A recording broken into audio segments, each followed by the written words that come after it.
Okay sir, మీరు జీవితకాలం అంతా చాలా హానెస్ట్గా పనిచేశారు డిపార్ట్మెంట్కి. నాట్ ఓన్లీ ఫారెస్ట్, ఈవెన్ డిఆర్డిఏలో కూడా జనరల్ డెవలప్మెంట్ కూడా చాలా కంట్రిబ్యూట్ చేశారు మాకు తెలుసు. ఎందుకంటే I had the great opportunity to serve under you. So I know your personality. So మేము లక్ష్యం అనే ఒక యూట్యూబ్ ఛానల్ ద్వారా ఈ రోజునటువంటి యూత్కి ఏ విధమైనటువంటి క్యారెక్టర్ ఉండాలి, జీవితంలో అచీవ్మెంట్ అంటే ఏంటి, ఈ అచీవర్స్ మీలాంటి అచీవర్స్ ద్వారా ఒక మెసేజ్ ఇద్దాం అనుకుంటున్నాం.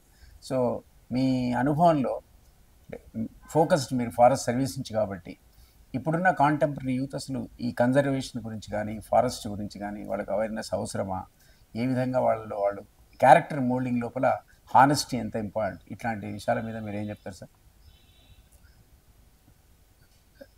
యాక్చువల్లీ మనం చూస్తే ఫారెస్ట్లో సర్వ్ చేయడానికి భగవంతుడు ఇచ్చిన ఒక అవకాశం అని నేను అనుకుంటాను. యాక్చువల్గా నేను చూస్తే ఫారెస్ట్కి జనరల్గా ఎవరైనా అనుకుంటే ఏదో జువాలజీ ఉండాలి బ్యాక్గ్రౌండ్, లేకపోతే బాటనీ బ్యాక్గ్రౌండ్, ఈ విధంగా ఉండాలి అనుకుంటాను. బేసిక్గా నేను ఇంజనీరింగ్ చదివాను. ఇంజనీరింగ్ తర్వాత దాని తర్వాత మళ్ళా ఐఐటిలో ఎంటెక్ చేశాను. చేసినాక అక్కడ సడన్గా ఫారెస్ట్ మీద ఇంట్రెస్ట్ పెట్టి ఫారెస్ట్ ఎగ్జామ్ రాయడం జరిగింది. ఎగ్జామ్లో ఒకసారి ఇంటర్వ్యూ జరుగుతున్నప్పుడు కూడా యూపీఎస్సిలో, నువ్వు ఇంత హై క్వాలిఫైడ్ కదా, ఫారెస్ట్ సర్వీస్ ఎందుకు రావాలనుకుంటున్నాడు, ఫారెస్ట్ సర్వీస్ ఎందుకు రావాలనుకుంటున్నానంటే ఐ లైక్ ద సర్వీస్. ఫారెస్ట్ని ఏమన్నా నేను చేయగలనా ఫారెస్ట్కి, దానికి బేసిక్గా బాటనీ జువాలజీ రావాల్సిన అవసరం ఏం లేదు. మనకి కమిట్మెంట్ ఉంటే ఏదైనా కూడా డెఫినెట్గా మనం ఏ సర్వీస్లో అయినా కూడా రాణించవచ్చు. నేను అనుకుంటాను ఫారెస్ట్ ఇప్పుడు వచ్చే యూత్ కూడా వాళ్ళు ఏ జాబ్ టేకప్ చేసినా కూడా, ఫారెస్ట్ కానీ ఎన్విరాన్మెంట్ ఏదైనా కూడా, బేసిక్గా ఏమి ఉండాలంటే కమిట్మెంట్ టు దట్ జాబ్. ఆ జాబ్లో సిన్సియారిటీ ఉండాలి, ట్రూత్ఫుల్నెస్ ఉండాలి, రియలీ కమిటెడ్ ఉండాలి మనం. సో కొందరు ఎట్లా ఉంటారంటే మనకి కమిటెడ్ ఆఫీసర్స్ ఒక సపోజ్ ఫారెస్ట్ డిపార్ట్మెంట్ ఉంది, 1 ఎకరం ఫారెస్ట్ ఎవరైనా ఎంక్రోచ్మెంట్ అయిందనుకో, అది మనని చాలా కలిసివేస్తూ ఉంటుంది. లేకపోతే చెట్లు పడిపోయినాయి, స్మగ్లింగ్ అవుతుంది, దానికి మన వంతుగా ఏదో ఒకటి చెయ్యాలి అని ఒక కమిట్మెంట్ ఉంటుంది. అలాగే ఏ జాబ్ చేసినా, సపోజ్ ఇది కాదు డిఆర్డిఏకి వెళ్ళామనుకోండి, డిఆర్డిఏలో మనం చేయాల్సింది ఏంటి, ఎలిజిబుల్ బెనిఫిషరీని సెలెక్ట్ చేయటం, వాళ్ళకి చేయూత ఇచ్చి సెల్ఫ్ ఎంప్లాయ్మెంట్ లాగా చేసి వాళ్ళ ఆదాయాలు పెంచుకునే పద్ధతి. దానిలో కూడా కమిట్మెంట్ ఉన్న వాళ్ళు డెఫినెట్గా కరెక్ట్ బెనిఫిషరీ చేయటము, చేసిన బ్యాంక్స్ వాళ్ళతో కోఆర్డినేట్ చేసి చక్కగా సబ్సిడీ అవి వచ్చేటు, ఆ ఇచ్చిన సబ్సిడీని వాళ్ళు కరెక్ట్గా యూజ్ చేసుకొని జీవితంలో పైకి వస్తారు. ఇవన్నీ కమిట్మెంట్ ఉంటే కానీ కూడా ఏ యూత్కి కూడా నేను చెప్పేది ఏంటంటే, ఫస్ట్ మనం కెరీర్ చూస్ చేసుకునేప్పుడు ఏదో మనం జాబ్ కోసం అని కాకుండా మనకి ఏ పని చేస్తే మనకి ఆనందం ఎక్కువ వస్తుంది, ఏ పని చేస్తే మనకి జీవితంలో సక్సెస్ అనిపిస్తుంది, అటువంటి కెరీర్ చూసుకోవాలి. ఆ కెరీర్ని మనము ప్రాసెస్ చేయాలంటే ఇంకా అదే కమిటెడ్గా ఒకసారి ఆ జాబ్లో ఉన్నప్పుడు మనము we have to do our maximum అనుకొని వెళ్ళాలన్నమాట. అటువంటి విధంగా ఉంటే చక్కగా ఉంటుంది. Sir, throughout your career I know that you are very honest. ఎందుకంటే హానెస్ట్గా ఉండడం అనేది అంత సాధ్యం, అంత ఈజీ పని కాదు. చుట్టూ నీళ్లు ఉంటాయి, మన తాగుడు వాటిని. సో ఒక క్యారీని ఆ రకంగా ఒక వాల్యూస్ మీద, ప్రిన్సిపల్స్ మీద బేస్ చేసి త్రూ అవుట్ సర్వీస్ ఉండడం అనేది ఒక ఫుల్ మీరు అన్నటువంటి కమిట్మెంట్ ఉంటే తప్ప సాధ్యపడే పని కాదు. దీనికి ఎన్నో అవరోధాలు వస్తుంటాయి, ప్రతిబంధకాలు వస్తుంటాయి. మన కిందివాడు కరప్ట్ ఉండొచ్చు, పైవాడు కరప్ట్ ఉండొచ్చు. దీనికి అదొక క్వశ్చన్ మార్క్ లాగా ఉంటాయి. అయితే యూత్ కూడా రేపు లైఫ్లో మీరు అన్నట్టు కమిట్మెంట్తో ఒక జాబ్ తీసుకున్నా చుట్టూ ఉన్నటువంటి ఫ్రెండ్స్ కరప్ట్ ఉండొచ్చు, వాళ్ళకు ఉన్నటువంటి అధికారి కరప్ట్ ఉండొచ్చు, కిందోడు కరప్ట్, ఇవన్నీ కూడా డిమోటివేటింగ్ ఫ్యాక్టర్స్. సో మీరు ఇది సక్సెస్ఫుల్గా మీరు చివరి వరకు కూడా టోటల్ హానెస్టీతో ఉండగలిగారంటే అమేజింగ్ అది. సో దానికి మీరు ఎట్లా సాధ్యపడింది మీకు? ఎందుకంటే మన దైనందిక అవసరాలు రకరకాలుగా ఉంటాయి. ఒకటి కారు కావాలంటుంది, ఒకటి బిల్డింగ్ కావాలంటుంది, ఒకటి చదువులు డొనేషన్ కట్టాల్సింది. ఇవాళ రేపు ఆటో డ్రైవర్ కూడా ప్రైవేట్ స్కూల్లో చేర్చాలంటే ₹1,00,000 డొనేషన్ కట్టాలి, లేదా పోయి గవర్నమెంట్ స్కూల్ పనికిరాని స్కూల్లో చేర్పిస్తారు. దీన్ని మీరు అధిగమించి మీ హానెస్టీని కాపాడుకోవడం అంటే అంటే hats off to you. But మీరేం చెప్పదలుచుకున్నారు? ఏ విధంగా మీరు ఆ అనుభవాల్లో మీకు కలిగిన ఒత్తిళ్ళు ఏంటి, దాన్ని ఎట్లా ఓవర్కమ్ అయ్యారు? బేసికల్లీ మనం ఒకసారి చూస్తే కరప్షన్ అన్నది చూస్తే ఒకటి రిక్వైర్మెంట్ ఉంది ఆ కరప్షన్కి.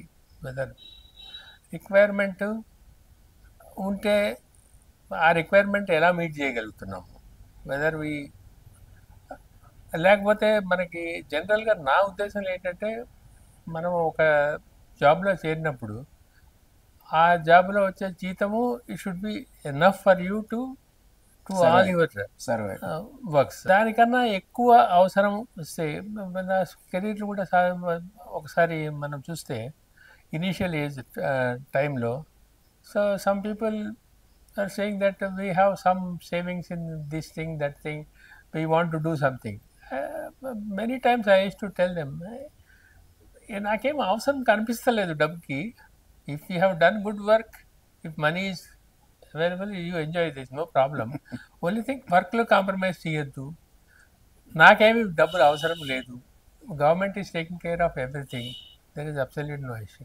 సెకండ్ థింగ్ ఏంటంటే ఇంకొకసారి ప్రతి వారికి ఒక అపోహ ఉంటుంది, మనకి డబ్బులు సంపాదించి ఆ సంపాదించిన డబ్బులతో మంచి పోస్టులు తీసుకొని ఇంకా సంపాదించాలి, అది మానవ సహజం జనరల్గా.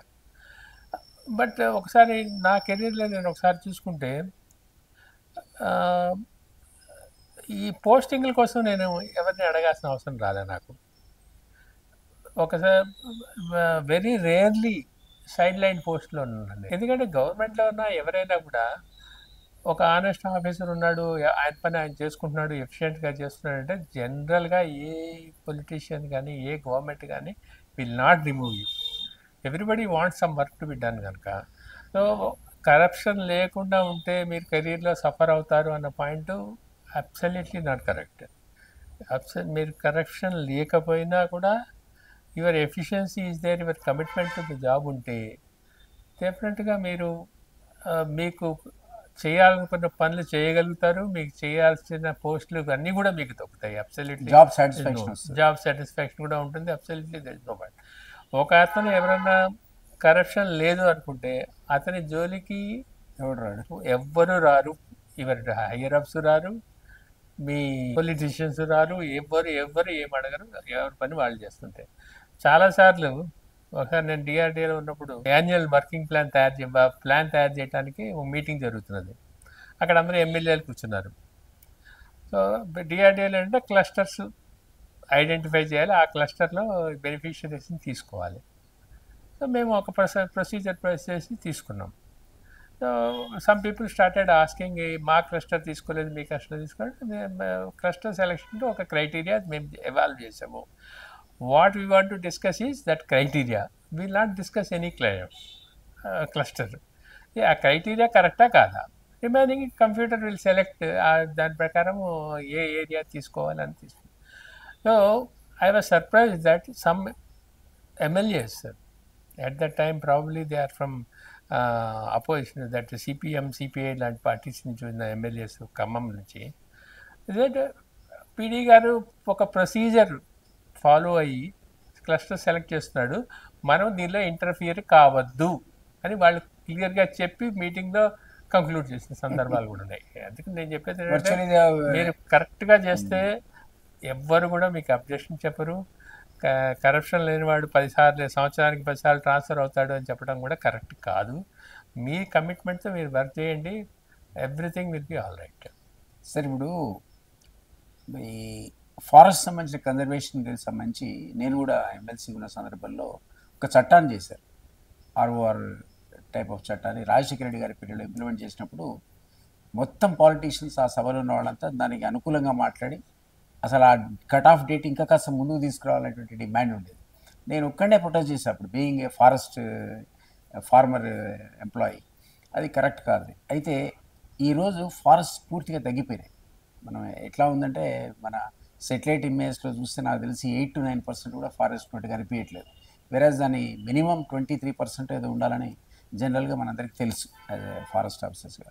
మీరు ఎట్లా చూస్తారు ఇప్పుడున్నటువంటి పరిస్థితి? గవర్నమెంట్ యొక్క ప్రియారిటీ ఏమో బాటంలో ఉంటుంది యాజ్ ఫర్ as కన్జర్వేషన్ కానీ, ప్రొటెక్షన్ ఆఫ్ ఫారెస్ట్ కానీ. ఇది ఈ రోజున అధికారులకు ఏ విధమైన సమస్యలు సృష్టిస్తుంది? ప్రజల్లో అసలు అవేర్నెస్ పెంచాల్సిన అవసరం ఏమాత్రం ఉంది? ఇదే ఇట్లే ఉంటే గ్లోబల్ వార్మింగ్ అని మనం చూస్తున్నాం ఈ కెలామిటీస్ని. సో ఎట్లా మీకున్న వ్యాస్ట్ ఎక్స్పీరియన్స్లో మీరు సమాజానికి కానీ లేకపోతే ఈ ఫారెస్ట్ కన్జర్వేషన్ ఎఫర్ట్స్ గురించి కానీ ఏం చెప్పదలుచుకుంటారు? ఇది కరెక్టే. యాక్చువల్గా మనం చూస్తే ఒకసారి ఈ ఫారెస్ట్ ల్యాండ్ మీద మనకి ప్రెషర్ అన్నది ఏజెస్ నుంచి కనీసం ఇండిపెండెన్స్ వచ్చినప్పటి నుంచి కూడా ఉంది. ఇనీషియల్ ప్రాసెస్లో ఏంటంటే ఫారెస్ట్ ఎక్కువ ఉన్నాయి, అగ్రికల్చర్ ల్యాండ్ తక్కువ ఉండేది. కనుక ఇనీషియల్గా 81 వచ్చే ముందు దాకా కూడా గవర్నమెంట్ పాలసీ ఏంటంటే ఎవరన్నా ఫారెస్ట్ ల్యాండ్ని కల్టివేషన్లోకి తీసుకొని రాగలిగితే వాళ్ళకి ఇన్సెంటివ్ ఇచ్చేవాడు. సో అటువంటి ఫారెస్ట్ ల్యాండ్ని రిజర్వ్ చేసేసి అగ్రికల్చర్ ల్యాండ్స్గా కన్వర్ట్ చేసేవాళ్ళు. ఎందుకంటే మనకి ఫుడ్ స్కేర్సిటీ ఉండేది. సో జనాలకి అదొక. బట్ 81కి వచ్చినప్పుడు అప్పుడున్న గవర్నమెంట్ ఒక ఫారెస్ట్ కన్జర్వేషన్ యాక్ట్ పట్టుకొచ్చారు. దానికి ఏంటంటే కన్జర్వేషన్ యాక్ట్ అంటే అది మనము there is a procedure for diversion of forest land. అంటే కొంచెము డైవర్షన్ ఎట్లా కావాలంటే అట్లా కాకుండా ఒక పద్ధతి ప్రకారం చేసే పద్ధతి యాక్ట్ తీసుకొచ్చారు. సో ఒకసారి మనం ఈ తెలంగాణ ఫారెస్ట్ కూడా చూస్తే 64లో ఒకసారి, 71లో ఒకసారి ఆల్ ఎంక్రోచ్మెంట్స్ రెగ్యులైజ్ చేయడం జరిగింది ఆన్ పేపర్. కనుక మళ్ళీ ఫారెస్ట్ మన ఇందాక మీరు చెప్పినట్టుగా ఈ ట్రైబల్ యాక్ట్ ఒకటి వచ్చింది కదా. ఈ యాక్ట్లో ఏంటంటే ఒక కట్ ఆఫ్ డేట్ ఇచ్చారు. ఆ కట్ ఆఫ్ డేట్కి ఆక్యుపై ఉన్న ఫారెస్ట్ ఒకవేళ వాళ్ళ రైట్స్ సెటిల్ కాకపోతే ప్రీవియస్లీ వాళ్ళకి రైట్స్ ఇవ్వండి అన్నారు. So intent of the law is correct. Intent of the law is correct that they are in the position of the land for so long time and their rights are denied by the government. So వాళ్ళ రైట్స్ని regularise చేయాలి. So ఇది implementation చేయడానికి ఏమొచ్చిందంటే, implementation చేసేప్పుడు మనము we have to recognise the rights who are the persons who are in occupation అనే cut off date. దీనికి అట్ దట్ టైమ్ ఒకసారి దాని ప్రియాంబుల్ ఆఫ్ ద యాక్ట్ చూసినా కూడా చాలా వెరీ క్లియర్ ఉంది. ఫారెస్ట్ కన్జర్వేషన్గా దాని మెయిన్ ఉంది. ఎవరైతే రైట్స్ మనం సెటిల్ చేయలేదో వాళ్ళని సెటిల్ చేయాలి అనేది ఒక పార్లమెంట్ యాక్ట్ కరెక్ట్గానే ఉంటుంది. కాకపోతే ఇంప్లిమెంటేషన్ వచ్చేప్పటికి ఏమైందంటే, అప్పుడు నేను కొన్నాళ్ళు ఆ సబ్జెక్ట్ కూడా ఫారెస్ట్ డిపార్ట్మెంట్లో డీల్ చేస్తున్నాను. నేను చెప్పిన కట్ ఆఫ్ డేట్ ఉంది. కట్ ఆఫ్ డేట్ ఉంది. ఆ కట్ ఆఫ్ డేట్కి ముందు ఉండాలి. సో దానికి ఒక శాటిలైట్ ఇమేజరీస్ ఉన్నాయి మన దగ్గర.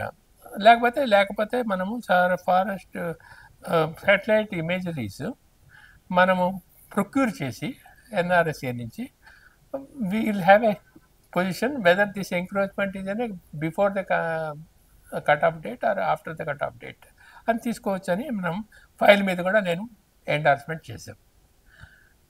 అప్పుడున్న హెడ్ ఆఫ్ ద డిపార్ట్మెంట్ ఏం చేస్తారంటే, because they want to be on the right side of the political game, వాళ్ళు ఏమంటారంటే, లేదు మనకి శాటిలైట్ ఇమేజరీస్ ప్రొక్యూర్ చేసేందుకు డబ్బులు లేవు. ఏం చేయడానికైనా ఇప్పుడు మనకి ఏదైనా పని చేయాలంటే డబ్బులు లేదంటే మనం చేయొద్దు అనుకున్నాం కనుక ఏదో కారణం చెప్తున్నాం తప్ప అని చెప్పేసి ఆ రోజుకి సపోజ్ కట్ ఆఫ్ డేట్కి కాకుండా రెగ్యులరైజ్ చేసే డేట్కి ఎంక్రోచ్మెంట్స్ ఉన్న వాటిని రెగ్యులరైజ్ చేయడానికి ట్రై చేశారు. Most of the village committees అవి ఫామ్ చేశారు. ఏదో ప్రొసీజర్ ఫాలో అయ్యి రెగ్యులరైజేషన్ అయిపోయింది. అది అప్పుడు కాంగ్రెస్ గవర్నమెంటే వైఎస్ రాజశేఖర రెడ్డి గారు ఉన్నారు. ఆ టైంలో లక్షల ఎకరాలు చేయడం జరిగింది. ఒకసారి రెగ్యులరైజేషన్ చేస్తున్నాము, కట్ ఆఫ్ డేటు తర్వాత అయిన వాటిని కూడా చేస్తున్నాము అని ఒకసారి జనంలోకి వెళ్తే, జనరలీ మనకి ల్యాండ్ హంగర్ ఉన్న కంట్రీ కనుక ఇంకా ఎంక్రోచ్మెంట్స్ ఆ కట్ ఆఫ్ డేట్ అయిపోయినాక మనం రెగ్యులరైజ్ చేసిన తర్వాత కూడా కొత్త ఫెల్లింగ్స్ జరగటం మొదలుపెట్టినాయి. ఎందుకంటే ఈ కట్ ఆఫ్ డేట్ని కాకుండా ఇంకొక డేట్లో మళ్ళా రెగ్యులరైజ్ చేయించుకోగలము అన్న ఒక కాన్ఫిడెన్స్ ఉండటం వల్ల ప్లస్ ఫారెస్ట్ డిపార్ట్మెంట్కి స్టాఫ్ తక్కువ ఉండి ఆ కొత్త ఫెయిలింగ్స్ని కంట్రోల్ చేయలేకపోవటము. Maybe some people maybe connived with them also. వాళ్ళతో ఉండేసి ఫర్దర్ ల్యాండ్స్ పోవటం జరిగింది. అదే అనుకున్నట్టుగానే కూడా మళ్ళీ మన గవర్నమెంట్ ఉన్నప్పుడు ఏమైందంటే మళ్ళా కట్ ఆఫ్ డేట్ని బేబీ చేసి ఆ రోజుకి ఎంక్రోచ్మెంట్ ఉన్న వాళ్ళని మళ్ళీ రెగ్యులరైజ్ చేశారు. ఇదంతా అగెన్స్ట్ ది యాక్ట్. సుప్రీంకోర్టులో కేసులు కూడా ఉన్నాయి. కానీ there is a problem in the implementation. మనకి ఫారెస్ట్ డిపార్ట్మెంట్లో కమిటెడ్ ఆఫీసర్స్ ఉండి రెగ్యులరైజ్ చేయొద్దు అని గట్టిగా నిలబడే వాళ్ళు అన్ఫార్చునేట్లీ ఆ టైంలో లేకపోవటం కూడా ఒక ప్రాబ్లమే. తెలంగాణలో ఎంత ఫారెస్ట్ పోయిందో మధ్యప్రదేశ్లో అంత ఫారెస్ట్ పోలేదు. మహారాష్ట్రలో చాలా తక్కువ పోయింది. మనలాగా ఎక్కువ పోయిన వాళ్ళు ఛత్తీస్గఢ్, తర్వాత మన ఒరిస్సా, యూపీ లాంటి చోట్ల కూడా పోలేదు. బీహార్, యూపీ లాంటి చోట్ల కూడా పోలేదు. అంటే ఇదంతా ఏంటంటే యాక్ట్ ఉంది, దాన్ని interpretation, officers willing to help the politicians. So suppose నేను ముందు చెప్పినట్టుగా కమిట్మెంట్ ఉన్న ఆఫీసర్స్ ఆ టైంలో ఉండుంటే ఇంత ఏరియా జరిగేది కాదు. సో ఇప్పుడు ఏమవుతుందంటే ఇప్పుడు ఒకసారి అయింది, రెండోసారి అయింది, మళ్ళీ అవుతుందని అనుకుంటారు కనుక ఇంకా further failings are continuing in the forest. There is absolutely no doubt. ఇంకోటి తెలంగాణ ఫారెస్ట్ మిగతా సపోజ్ నల్గొండ లాంటి చోట్ల అయితే మొత్తం గుట్టలు ఉంటాయి కనుక అగ్రికల్చర్కి పనికిరాదు. ఆదిలాబాద్, కరీంనగర్ ఇటువంటి చోట్ల most of the area is plain, good rainfall, good soil. ఫారెస్ట్ని క్లియర్ చేస్తే బ్రహ్మాండమైన అగ్రికల్చర్ ల్యాండ్ అయిపోతుంది. అబ్సల్యూట్లీ కల్టివేషన్కి వచ్చేస్తుంది. కనుక there is always temptation unless there is a commitment from the government and the forest officers to protect it. Political will should be there, otherwise it is very difficult.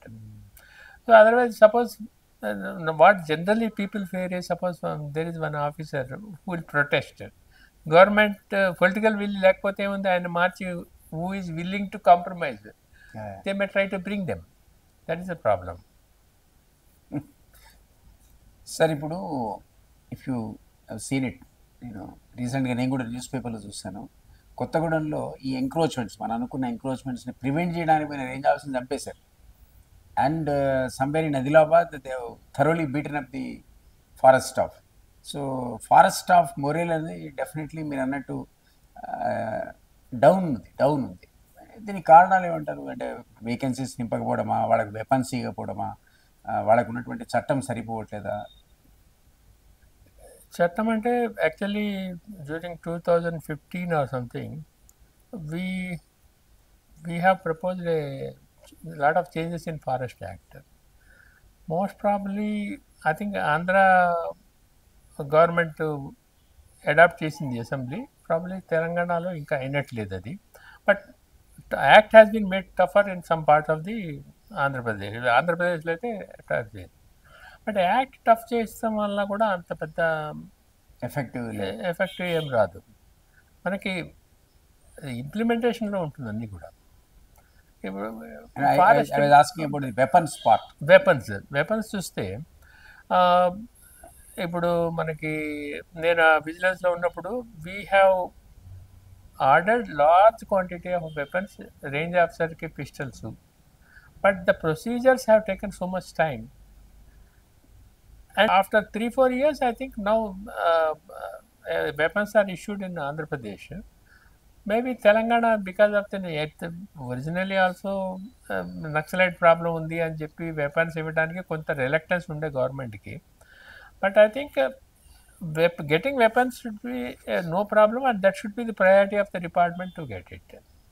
Absolutely. Weapons ఉంటాయి. తర్వాత మనకి recruitment కూడా problem ఏంటంటే recruitment రెగ్యులర్గా జరగట్లేదు మనకి. Especially age of the staff ఏమవుతుంది, average age 50 ఉంటుంది. ఒక forest guard who is suppose to Rome at least 5-10 kilometers in the forest every day, ఆయన 50 ఏళ్ళ వాడైతే రోజు వెళ్ళి ఏదో హెల్త్ ప్రాబ్లమ్స్ లేకపోతే ఫ్యామిలీ ప్రాబ్లమ్స్ యావరేజ్ ఏజ్ ఎక్కువ ఉండడం కూడా ప్రాబ్లము. రిక్రూట్మెంట్ కూడా రెగ్యులర్గా ఉండాలి. But recruitment to some extent in Telangana it seems during 17 or something lot of recruitment has taken, but recruitment in Andhra has not taken place. But recruitment అన్నది రెగ్యులర్గా చేయటం అనేది చాలా ముఖ్యం. ఎస్పెషలీ రేంజ్ ఆఫీసర్స్, ఏసీఎఫ్స్, ఈ ఫారెస్టర్ డైరెక్ట్ రిక్రూట్మెంట్ ఉన్న దాంట్లో every year మనము ఒక 5% పీపుల్ని రిక్రూట్ చేస్తే మన యావరేజ్ ఏజ్ కూడా బాగుంటుంది, స్టాఫ్ కంపోజిషన్ బాగుంటుంది, కమిట్మెంట్ ఉంటుంది, కొత్త వాళ్ళు వస్తారు, కొత్త టెక్నాలజీస్, వాళ్ళ కొత్త ఐడియాస్ ఉంటాయి, అది కూడా బాగుంటుంది. కానీ అలా కాకుండా 10 ఏళ్ళకి ఒకసారి రేంజ్ ఆఫీసర్ని తీసుకోవడం, లేకపోతే 15 ఏళ్ళకి వాళ్ళ ప్రమోషన్స్లో they will get stuck up. All these problems will be there. Lastly sir, ఇప్పుడు ఫారెస్ట్ ఎట్లాగో ఎరోడ్ అయిపోతున్నాయి, అది తగ్గిపోతుంది అనే ఒక ఏరియా అంతా మనకు తెలుసు, దాని మీద ప్రెషర్ ఉంది ల్యాండ్ మీద. కానీ ఈ మధ్య మీరు చాలా companies commercial advertisement, even real estate కూడా, మీరు చందనం పెడితే ఎన్ని కోట్లు వస్తాయి, ఎర్రచందనం పెట్టండి, శాండల్వుడ్ పెట్టండి, టీక్ చెట్టు పెడితే మీకు ₹1,00,000 వస్తాయి, ఈ విధమైన ప్రమోషన్ ద్వారా చాలా ప్రైవేటు ఏవైతే రియల్ ఎస్టేట్ కోసం మార్క్ చేసినటువంటి వెంచర్స్లో కూడా వాడు ప్రతి ప్లాట్లో ప్లాంటేషన్ పెడుతున్నాడు.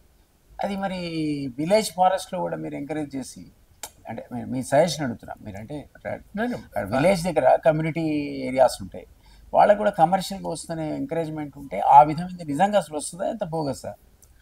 అట్లా కాదు. అంటే ఇప్పుడు కొన్ని రెడ్ శాండర్స్, నేను రెడ్ శాండర్స్ వేసేవాళ్ళు చాలా రోజులు పనిచేశాను కనుక రెడ్ శాండర్స్ వస్తే దానికి రెడ్ శాండర్స్ వచ్చిన రేట్ వస్తుంది అనేది బయట there is a difference between quality what is grown in the natural forest in Seshachalam hills, బయట వచ్చేదానికి తేడా ఉంటుంది. అది ఒక టన్ను మెడిసినల్ ప్లాంట్స్ కూడా ఇంక్లూడ్ చేయొచ్చు, ఏదైనా కూడా medicinal plants we can grow. But ఈ రెడ్ శాండర్స్ లాంటివి, శాండల్వుడ్ లాంటివి, because they depend on some of the oils and local teakwood also. Teakwood, even quality will be, there is difference. So adi better రాకపోవచ్చు. But commercial green cover ఉంది, suppose eucalyptus లాంటివి అది పెట్టుకొని paper మిల్కి వాటికి ఇవ్వటానికి, లేకపోతే తుమ్మ లాంటివి వేసుకొని లోకల్ చెట్లు, definitely wood blocks outside forest will be very good. That is a welcome step. In fact మన ఈ హరితహారం ప్రోగ్రాంలో తెలంగాణలో చాలా అమౌంట్ స్పెండ్ చేసి చాలా చెట్లు నాటడానికి అవుట్ సైడ్ ద ఫారెస్ట్ కూడా ట్రై చేశారు. కాకపోతే ఏంటంటే టార్గెట్ ఓరియంటెడ్ కాకుండా, సపోజ్ నేను సంవత్సరానికి 1000 కోట్ల మొక్కలు నాటుతాను, 100 కోట్ల మొక్కలు, 100 కోట్ల మొక్కలు నాటుతాము, ఫైనల్గా బతికినవి ఏంటి 5 లక్షలు 10 లక్షలు, అలా కాకుండా 10 లక్షల మొక్కలు నాటి 10 లక్షల్లో కనీసం 5-6 లక్షలు మొక్కలు బతికించగలిగితే అది సక్సెస్గా ఉంటుంది. అది ప్రోగ్రామ్ కూడా టార్గెట్ ఓరియంటెడ్ కాకుండా జనాల నుంచి వచ్చేటువంటి, తర్వాత పంచాయతీ వాళ్ళకు ఉన్నాయి, వాళ్ళకు కొంత ఇన్కమ్ ఒకటి వస్తుంది అని మనం చెప్పగలిగితే వాళ్ళే ప్రొటెక్ట్ చేసుకుంటారు, వాళ్ళే గ్రీన్ బ్లాక్స్ పెట్టి చేస్తారు. That is a welcome step. దానికి ఫారెస్ట్ మీద ప్రెషర్ కూడా తగ్గుతుంది. ఇప్పుడు మనకి ఏరియాస్ బయటకి నుంచి వెళ్ళిపోతున్నాయి కనుక వీళ్ళ దగ్గర నుంచి మనం కొంత బయట ఏరియాస్ యాడ్ అయితే మనకి ఈ 23% రావడానికి కూడా మనకి వీలవుతుంది. That's a welcome step. Definitely government is also working continuously on those lines. Lastly sir, ఇప్పుడు లేఅవుట్ శాంక్షన్ చేస్తుంది గవర్నమెంట్, మున్సిపల్ ఏరియాస్ కావచ్చు, విలేజెస్లో విలేజ్ సర్పంచ్ కావచ్చు, దాన్ని మ్యాండేటరీ చేయడానికి కూడా అవకాశం ఉంది కదా. అంటే నువ్వు మినిమం 100 ప్లాట్స్ ఉంటే తప్ప నీకు లేఅవుట్ ఇవ్వం, నువ్వు పెట్టుకున్న ప్లాట్స్లో మినిమం 20 ట్రేస్ ఉంటే తప్ప నీకు ఇవ్వం అనేది ఒకటి ఇంపోజ్ చేయగలిగితే, అఫీషియల్గా మ్యాండేటరీ చేయగలిగితే, అది వాడు చచ్చుకుంటూ మొక్కలు పెట్టే పరిస్థితి ఏర్పడుతుంది. అది మీరు ఏమంటారు దానికి? అసలు definitely that is there. I think under the మన తెలంగాణ గవర్నమెంట్లో ఇఫ్ ఐ రిమెంబర్ కరెక్ట్లీ లేఅవుట్స్కి కొంత percentage of land should be kept for green cover అని ఉంటుంది మనకి లేఅవుట్స్ ఇచ్చేప్పుడు. అది ఓన్లీ థింగ్ ఇంప్లిమెంటేషన్లో problem. Suppose all intents of government will be good. Suppose mining ఉంది కోల్ ఏరియాస్లో, మైనింగ్ ఉంటే ఫారెస్ట్ చేయాలి వాడు. మైనింగ్ ఉంటే ఫస్ట్ టాప్ సాయిల్ సపరేట్ చేసి ఒక హీప్ వేసి, మైనింగ్ అయిపోయినాక అది మళ్ళీ ఫిల్అప్ చేసి ఆ టాప్ సాయిల్ దాని మీద వేసి మొక్కలు వేయాలి. కానీ ఇంప్లిమెంటేషన్ వచ్చింది అనుకోండి, ఆ కాంట్రాక్ట్ టాప్ సాయిల్ తీసుకెళ్ళి కింద వేస్తాడు, పైది ఇటేస్తాడు. మనకి ఎన్నో లక్షల సంవత్సరాలు తయారైన టాప్ సాయిల్ మొత్తం పోతుంది, ఒక్క దెబ్బలు పోతుంది. అంటే ఇంప్లిమెంటేషన్లో ప్రాబ్లమ్సే. బట్ ఇంటెంట్ ఏ లా చూసినా కూడా intent will be exactly. Only ఇంప్లిమెంటేషన్లో కమిటెడ్ ఆఫీసర్స్ ఉండాలి, మంచి ఆఫీసర్స్ ఉండాలి అన్నమాట. Thank you sir, thank you so much. Thank you. మరిన్ని అంశాల కోసం లక్ష్యం యూట్యూబ్ ఛానల్ని సబ్స్క్రైబ్ చేసుకోండి. గొప్ప లక్ష్యంతో ప్రారంభమైన లక్ష్యం ఛానల్ని సబ్స్క్రైబ్ చేయమని కోరుతా ఉన్నాను.